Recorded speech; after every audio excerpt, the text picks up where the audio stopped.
मध्ये आपण थोडस डिफरंट बघणार. एक आपण बोलणार आहे दोन टॉपिकला आपण मिक्स करायलो. ज्या टॉपिकला मी मिक्स करायलो ते टॉपिक आहे पहा, एक आहे त्रिकोण. काय आहे? त्रिकोण किंवा त्रिकोणाचे क्षेत्रफळ म्हणू आपण. काय म्हणू? त्रिकोणाचे क्षेत्रफळ प्लस आपल्याला याच्यामध्ये काय ऍड करायचं आहे, वर्तुळाचे जेवढे गुणधर्म असतील ते सगळे आपल्याला कंबाईन करायचे. ठीक आहे. तर सर्वात अगोदर मी तुम्हाला काही गोष्टी रिवाइज करून देतो की जे आपण या अगोदरच्या इयत्तेमध्ये लर्न केलेलं आहे. ठीक आहे. सर्वात अगोदर आपण त्रिकोणाबद्दल बोलू. आता त्रिकोणासंदर्भात जे दोन सूत्र आहेत ते दोन सूत्र तुम्ही कायम लक्षात ठेवायचे.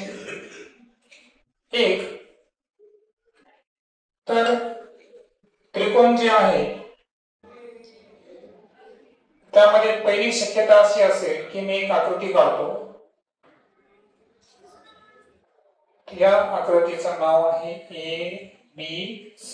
हा त्रिकोण आहे आणि AB ही त्याची काय आहे? उंची. काय आहे? उंची. तर BC जो आहे हा त्रिकोणाचा काय आहे? पाया आहे. बरोबर. आणि ही जी AD आहे हे काय आहे? सेगमेंट AD इज द उंची. तर आपण हाईट म्हणू. आणि सपोज आपण असं कन्सिडर करू की या आकृतीमध्ये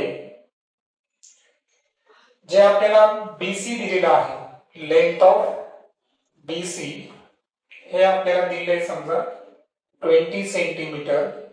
त्यानंतर जी उंची आहे AD, लेंथ ऑफ AD ही दिलेली आहे आपल्याला 15 सेंटीमीटर. आणि आपल्याला काय फाइंड करायचं आहे? त्रिकोणाचे क्षेत्रफळ म्हणजे एरिया ऑफ ट्रायंगल ABC. असं आपल्याला काय करायचं आहे? फाइंड करायचं आहे. ही झाली एक शक्यता. मान्य. त्यानंतर काय करतो मी? लगेचच तुमच्या समोर दुसरा त्रिकोण काढतो.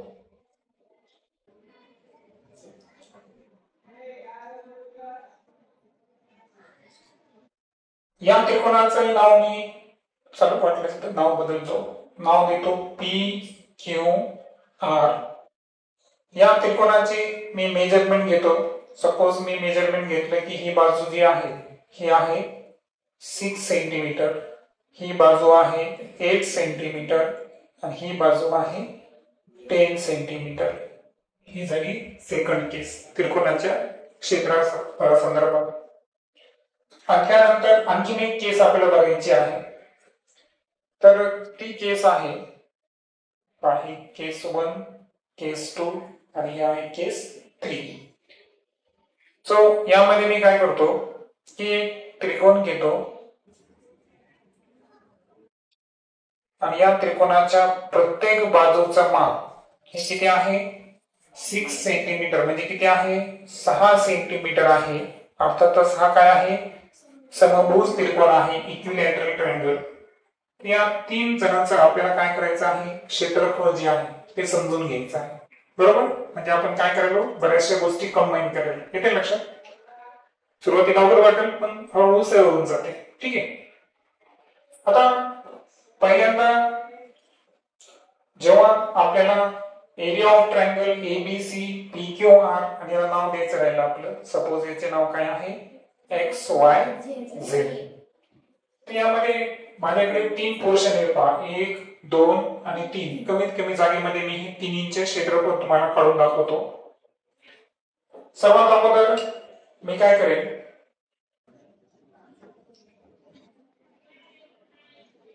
इथं area of triangle ABC. Area of triangle ABC. आता ज्या ट्रायंगल मध्ये पायानी उंची दिली असेल तर तिथं सूत्र काय वापरायचं? 1/2 गुणिले पाया गुणिले उंची. बरोबर. त्यासाठी तुम्ही शॉर्टकट वापरू शकता. Half into base into height. आता हाफला हाफ घेतो मी. बेस किती आहे? बेस आहे BC. तो किती सेंटीमीटरचा आहे? 20 सेंटीमीटरचा. आणि h म्हणजे हाईट, उंची आहे AD. किती आहे? 15 सेंटीमीटर. तर इथं किती होईल 15 गुणिले 10 म्हणजे किती आलं क्षेत्रफळ 150 सेंटीमीटरचा वर्ग.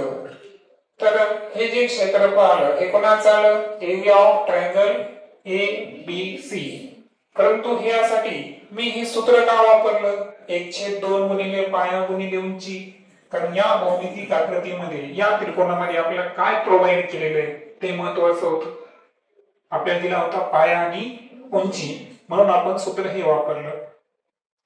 दुसऱ्या त्रिकोणामध्ये जे आहे PQR मध्ये आपल्याला 6, 8 आणि 10 हा विषमभुज त्रिकोण आहे बरोबर. असे मेजरमेंट दिले आहेत.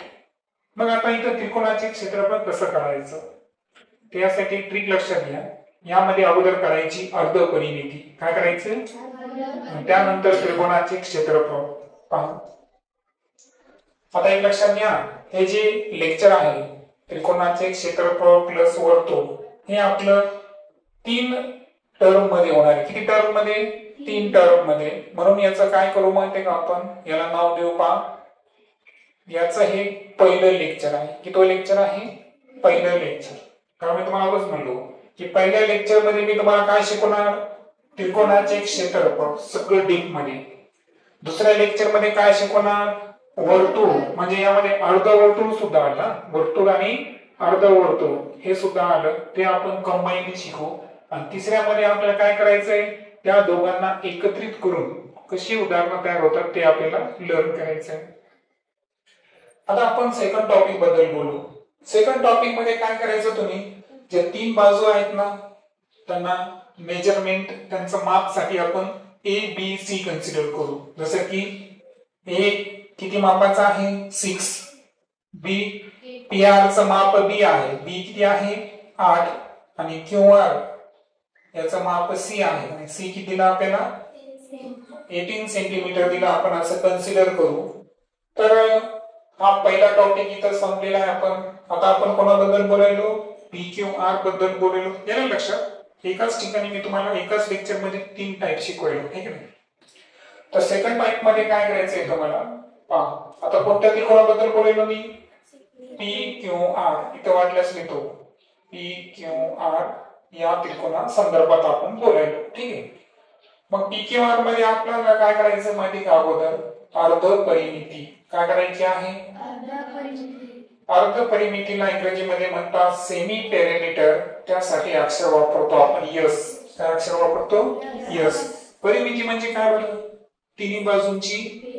सेमी पेरिमीटर म्हणजे तिन्हींची बेरीज करा त्याला कितीने भागा 2 ने भागा. आता पहिली बाजू कोणती आहे A दुसरी तिसरी C. तिन्हींची बेरीज सांगा A + B + C अपॉन 2. आणि हे काढल्यानंतर जेव्हा आपण एरिया काढू ते एरिया काढताना काय करायचं माहितीये का अंडर रूट मध्ये S in bracket S minus A S minus B S minus C. Clear. अगोदर काय करणार मग आता आपण अर्ध परिमिती. वाटल्यास मी कलर चेंज करत नाही ज्याच्यामुळे तुम्ही कन्फ्युज होणार नाही.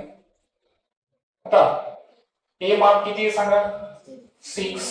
B किती आहे 8. C किती आहे 10. सर्वांची ऍडिशन करूया किती 24 अपॉन 2 इज इक्वल टू 12. 12 ही किंमत कोणाची आली अर्ध परिमितीची आली बरोबर.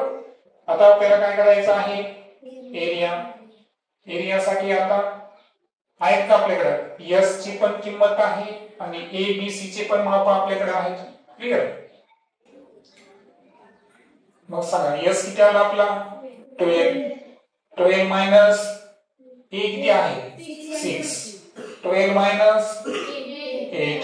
12 minus 10 so is equal to सांगा 12 into 12 minus 6 6.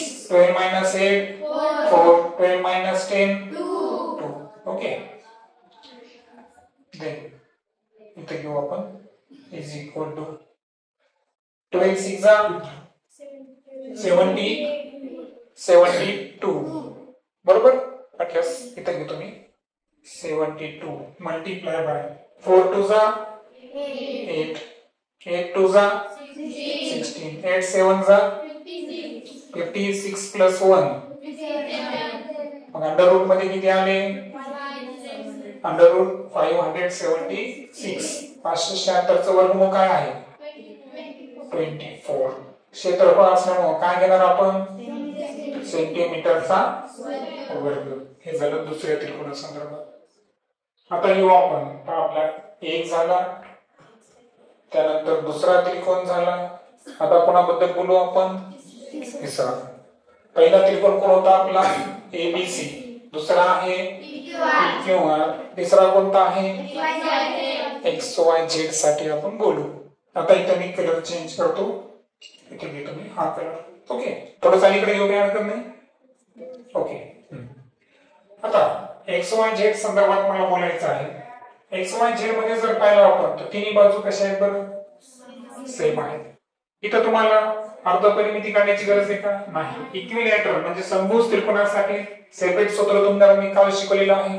ते आहे समभुज त्रिकोणाचे क्षेत्रफळ बरोबर वर्गमूळ 3/4 गुणिले बाजूचा वर्ग त्यानंतर काय सांगितलं इज इक्वल टू च्या खाली काय आलं पाहिजे equal to so under root 3/4 into बाजू किती आहे सांगा 6 सेंटीमीटर सो 6 चा काय घ्यायचा आपल्याला स्क्वेअर अंडर रूट 3/4 इंटू किती आलं 4 1 जा 4 9 जा आन्सर आलं 9 अंडर रूट 3 एखाद्या वेळेस असं होऊ शकतं की तुम्हाला हा पर्याय नसेल एनएनएसच्या त्या क्वेश्चन मध्ये अशा वेळेस वर्गमूळ 3 ची किंमत पाठ तुम्हाला करायची आहे ती किंमत आहे 1.72 किती आहे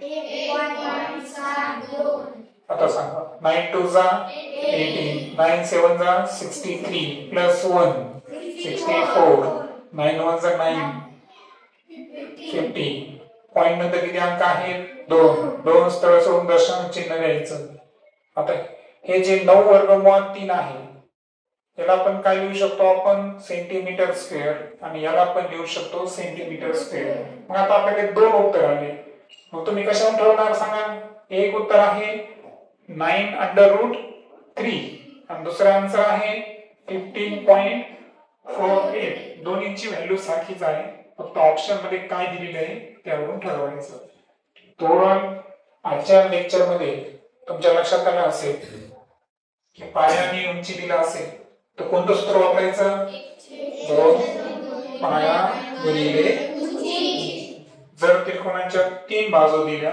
विषमभुज त्रिकोण असेल उंची दिली नाही तर क्षेत्रफळ काढण्यासाठी काय करणार तुम्ही अर्धपरिमिती काढायचं आणि त्यानंतर अंडर रूटचा फॉर्म्युला यूज करायचा आणि थर्ड केस मध्ये इक्विलॅटरल म्हणजे समभुज त्रिकोण असेल तर काय फॉर्म्युला वापरायचा under root 3/4 into side square या साइडला तुम्ही ए पण मानू शकता लक्षात आलं ना समजा शॉर्टकट मध्ये तुम्हाला समभुज त्रिकोणाचे क्षेत्रफळ आहे ए द्यायचं अंडर रूट 3/4 आणि साइड ए जर धरली तर काय होतं ते ए स्क्वेअर असं तुम्ही शॉर्टकट वापरू शकता फॉर्म्युला एनएमएस मध्ये तुम्हाला कमीत कमी टाइम असतो हे इथे लक्षात ठेवा